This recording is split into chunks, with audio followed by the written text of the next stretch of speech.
Good evening, I'm Sharmada, and here are the top stories making headlines today. From the Supreme Court's observations on the Waqf Amendment Act to the Congress hitting out at the center over the National Herald case, and from violence during a demolition drive in Nashik to Mamta Banerjee's sharp remarks over the Murshidabad riots, here's what you need to know before the day ends. Let's get started. The Supreme Court today raised concerns over the Waqf Amendment Act 2025, particularly around the disallowance of quote-unquote Waqf by user, a practice where properties are used as Waqf without formal documentation. A bench led by Chief Justice Sanjeev Khanna said that denying such Waqfs could harm genuine claims, especially since many wouldn't have the paperwork needed for registration. The judges reminded the government that even the Privy Council had recognized such Waqfs historically. The top court suggested an interim order, though it was not passed, stating that properties declared as Waqf by courts should not be denotified whether or not they fall under Waqf by user.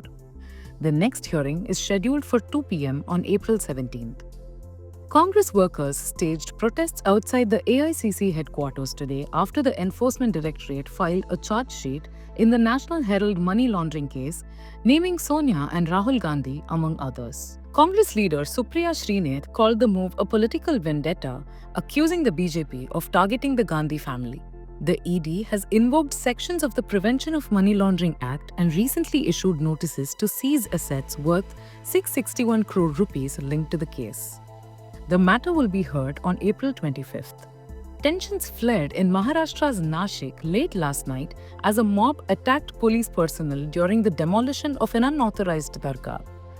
21 officers were injured and several vehicles were damaged in the stone pelting incident. The demolition was carried out following a Bombay High Court order. Police resorted to lathi charge and tear gas to disperse the crowd. 15 people have been detained and 57 motorcycles seized so far. Authorities say the situation is now under control.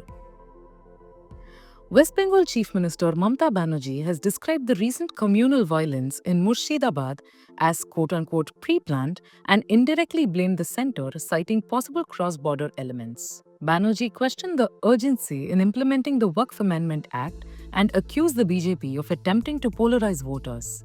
She also announced 10 lakh rupees in compensation for the families of those killed and promised to rebuild homes under the Banglar Bari scheme. That's all for now.